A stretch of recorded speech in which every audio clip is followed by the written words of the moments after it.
कोई बात नहीं, आज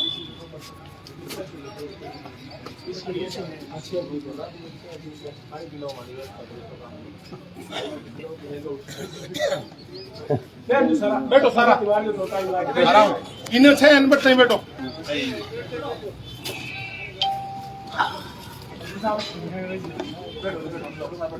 आओ सिंह साहब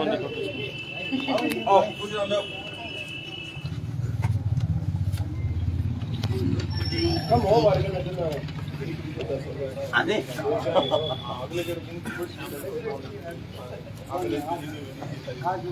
बैठ जाओ सारा बैठ जाओ।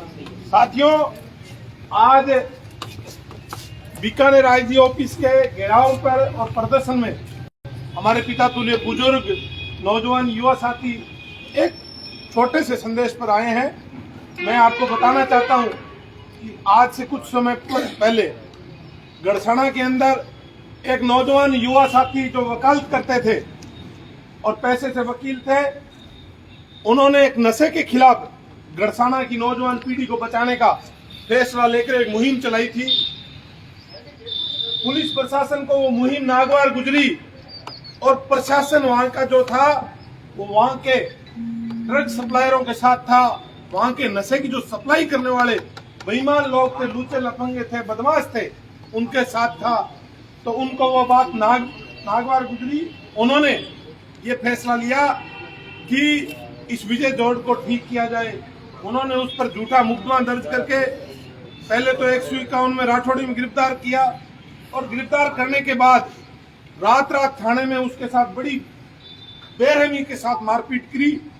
हार्डकोर क्रिमिनलों को तो पुलिस अच्छा खाना परोसती है और उनके परिवारों को मिलाने का काम करती है, जबकि एक अच्छी मुहिम चलाने वाले आदमी को जलील किया, मारपीट करी। उसका परिणाम ये रहा कि उसने बाहर आने के बाद वापिस पुलिस पे मुकदमा दर्ज करवाने की कोशिश करी, मुकदमा दर्ज नहीं हुआ। आज हमारे बीच में स्वर्गीय भाई वकील विजय जौहड़ के पिताजी हमारे बीच में आए हुए हैं।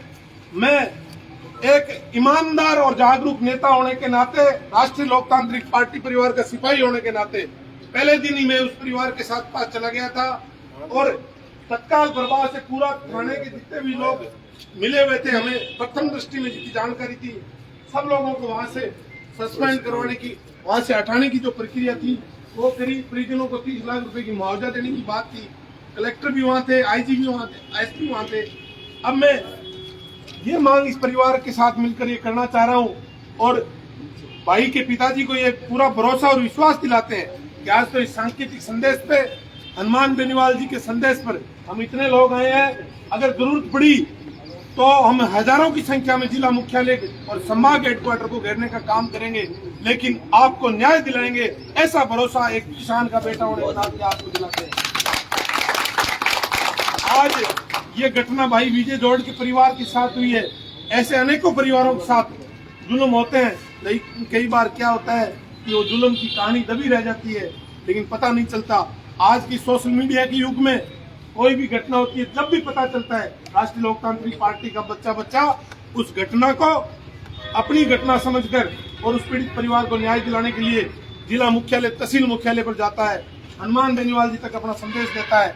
साथियों, हम आपको भरोसा दिलाते हैं, हम पर भरोसा कीजिए, आप लोगों को कभी धोखा नहीं देंगे। काम ना तो आज तक के इतिहास में कांग्रेस के नेताओं ने किया और ना भारतीय जनता पार्टी के नेताओं ने किया। आप आंख खोल के खुले मन से एक चीज नोट कर लेना, पूरे प्रचार होते रहेंगे। हम लोगों को इस व्यवस्था को बदलने का काम करना है। तो ये सड़ी गली व्यवस्था है, इस व्यवस्था को बदलना है। इस व्यवस्था को कौन बदलेगा? प्रदेश का नौजवान बदलेगा, किसानों को साथ लेकर बदलेगा। नौजवानों, भगत सिंह की भूमिका में उठने का वक्त आ गया है। आप अगर सोशल मीडिया पे, मोबाइल में घर में बैठे रह गए, आने वाला कल हमारे लिए विनाशकारी होगा। इसलिए मैं आपसे निवेदन करता हूँ, जब भी किसी पड़ोसी को जरूरत पड़े आपकी मदद की, आप खुलकर उसकी मदद करने का काम करना। सिर्फ सोशल मीडिया के माध्यम से राष्ट्रीय लोकतांत्रिक पार्टी परिवार तक आप अपना मैसेज पहुंचा देना। हम आपके साथ खड़े हैं। अगर हमसे भी बात नहीं निपटी, हम आपको भरोसा दिलाते हैं कि हमारे नेता हिंदुस्तान के एकमात्र ऐसे नेता हैं जो गरीब को गणेश मानकर उनकी सेवा करते हैं और पीड़ित को न्याय दिलाने तक उस जगह पे बैठे रहते हैं। और न्याय दिलाकर ही उठते हैं। और इसी का रिजल्ट आप लोग देख रहे हो। प्रदेश के अंदर जब भी घटना हुई कोई नेता नहीं बोलता, वहाँ के एमएलए भी होते हैं, एमपी भी होते हैं, वहाँ के दूसरे और भी नेता होते हैं, लेकिन नहीं बोलते। हनुमान बेनीवाल का नुमाइंदा वहाँ पहुंचकर उस परिवार का सहारा बनने का काम करता है, पीड़ित परिवार का बेटा बनने का काम करता है, उनका दोस्त, उनका भाई बनकर उनकी मदद करता है। साथियों, इस बदलाव की बिहार में आप अपनी हिम्मत से साथ देने का काम करें। आज हम आईजी ऑफिस पे आए हैं भाई विजय जोहड़ के परिवार को न्याय दिलाने की मांग को लेकर। हमारी मांग ये है कि जो इसमें सुसाइड नोट मिला है, सुसाइड नोट मिलने के बाद आप पीड़ित परिवार का जो आर्थिक पैकेज है वो सीकर में जो वकील पीड़ित परिवार था, जिस वकील ने सुसाइड की, 50 लाख का पैकेज था, वो 50 लाख पैकेज पीड़ित परिवार को मिले। और जो इस घटना के अंदर नामजद है और जो वकील साहब ने लिख कर सुसाइड नोट छोड़ा है, जिसमें जितने आरोपी हैं सबको तत्काल प्रभाव से बर्खास्त किया जाए और बर्खास्त करके सलाखों को पीछे डालने का काम करे। पूरे घटना की जांच एसओजी करें, ऐसी हमारी मांग है। बाकी सारी बातें हमारे राष्ट्रीय लोकतांत्रिक पार्टी परिवार के सुप्रीमो करेंगे। और जो हमारे जिलाध्यक्ष जी ने अभी आपको बताया कि पूरे जिले के अंदर हालात ऐसे हैं कि चोरियां बुरी तरह बढ़ गई। आज 15 घरों में नोखा में चोरी हो रही है, कल डूंगरगढ़ हो रही है, परसों लोनगंज हो रही है, अगले दिन कोलायत हो रही है। इसका साफ संदेश है कि चोर चोरी करने वाले नहीं है, पहले चोर तो वो है जिनको हमने वोट देकर विधानसभा और लोकसभा तक भेजने का काम किया। बड़े चोर वो है और उसके बाद जो हमारी रखवाली करने के नाम पे थाने में बैठे लोग हैं वो दूसरे चोर है। क्योंकि अगर वो जागते रहते तो चोरों की हिम्मत नहीं होती हमारे घरों के अंदर आके 15-15 घरों में एक गांव से चोरी करके ले जाए। साथियों, ये बात आपको कोई नहीं कहेगा, हम कहते हैं छाती ठोक के, क्योंकि हम 100% ईमानदार हैं। हम बेईमानी नहीं करते, किसी भी प्रकार का कोई भ्रष्टाचार, किसी भी प्रकार की कोई चोरी, किसी भी प्रकार की दलाली का लांछन हमारे ऊपर नहीं है।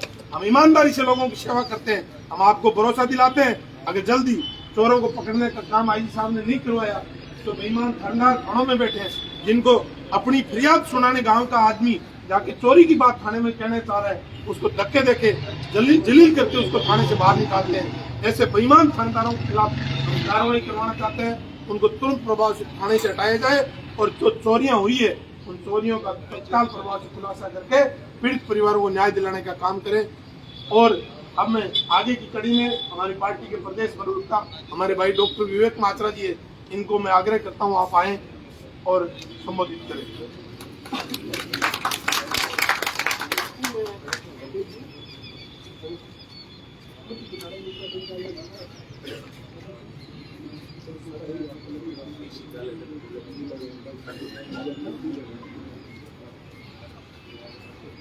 बड़ा ही दुख का विषय है कि आजाद भारत के अंदर जिस प्रकार से कानून व्यवस्था नाम की चीज पूरे प्रदेश के अंदर नहीं बची, हमारे नौजवान साथी जिन्होंने एक मुहिम के रूप में प्रदेश के अंदर शुरुआत करी, स्वर्गीय एडवोकेट विजय जी जोहड़, जिनके साथ में इस पुलिस प्रशासन की लापरवाही, पुलिस प्रशासन की तानाशाही के कारण उनको आत्महत्या के रास्ते पर जाना पड़ा।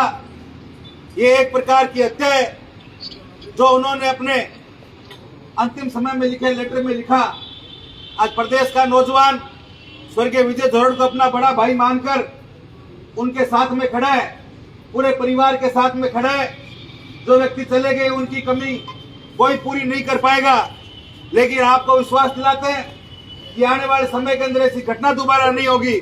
ऐसा हम सब लोगों का संकल्प है। इस संकल्प के लिए अगर हमारी जान भी जाएगी तो हम पीछे नहीं हटेंगे। स्वर्गीय विजय जोहड़ के परिवार को पूरे राजस्थान का नौजवान साथ खड़ा रहकर संबल प्रदान करेगा। आज के समय के अंदर जो पुलिस प्रशासन की जो खाकी की जो पहचान होती है, उसका मूल काम होता है कि अपराधियों में भय और आमजन में विश्वास, ये पूर्ण रूप से उसका उल्टा हो चुका है।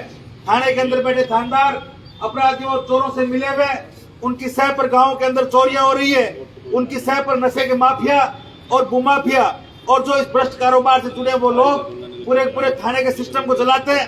थाने के अंदर चलने वाली गाड़ियों का तेल भ्रष्ट माफिया डलवाते हैं, नशे के माफिया डलवाते हैं। और जब तक इस पूरे नेक्सस को गठजोड़ को तबाह नहीं किया जाएगा, तब तक कोई भी व्यक्ति सुरक्षित नहीं है। चाहे मास्टर हो, चाहे वकील हो, चाहे डॉक्टर हो, हर जगह पर पुलिस की तानाशाही है। इस तानाशाही के खिलाफ लोकतंत्र में हर व्यक्ति को अपनी आवाज को मजबूती प्रदान करनी पड़ेगी। आप सब लोग यहाँ पधारे और एक आवाज बनकर हमने जो मुहिम चलाई है राष्ट्रीय लोकतांत्रिक पार्टी परिवार, शुरुआत से भी जहाँ भी अन्याय हुआ, जुल्म हुआ, शोषण हुआ, वहाँ पीड़ित व्यक्ति के साथ में खड़ा रहा है और प्रत्येक व्यक्ति के साथ में हम सब लोग खड़े। पूरे प्रदेश की जो हमारे संगठनात्मक रूप से और राष्ट्रीय लोकतांत्रिक पार्टी परिवार के जो मुखिया हनुमान जी बेनीवाल के निर्देश अनुसार आप और हम सब यहाँ पर आईजी ऑफिस को ज्ञापन देने पहुंचे और जो दोषी जो 9 पुलिस अधिकारी हैं, जिनमें additional SP, deputy CI, SI और उनके लीडर, और जो उन्होंने अपने लेटर के अंदर 9 को जब तक वहां से सजा नहीं मिले, हत्या आरोपी मान को सजा नहीं मिले, उनको निलंबित नहीं किया जाए, तब तक ये हमारा संघर्ष जारी रहेगा। और जिस प्रकार से इलाके के अंदर जो चोरियां हो रही है, उन चोरों को फुटेज आने के बावजूद, वीडियो फुटेज होने के बावजूद, जो थानेदारों की मिलीभगत से, पुलिस प्रशासन की लापरवाही के कारण चोर जो खुलेआम घूम रहे हैं और लगातार चोरियां बढ़ती जा रही है, चाहे वो थावरिया की बात करो, चाहे कल्याण सर की बात करो, चाहे कुचौर की बात करो, चाहे बादनू की बात करो, सादा सर की बात करो, चाहे लोडेरा की बात करो, प्रत्येक गांव के अंदर, बीकानेर जिले के अंदर जो लगातार चोरियां बढ़ रही है, उन चोरियों को रोकने के लिए अगर कोई जिम्मेदार है तो पुलिस प्रशासन है, और चोरों के साथ में मिलकर चोरियां कराने के लिए अगर कोई जिम्मेदार है वो भी वहां संबंधित थानेदार है। जब तक बीकानेर का आईजी और पुलिस प्रशासन इस पर कठोर कार्रवाई नहीं करेंगे तब तक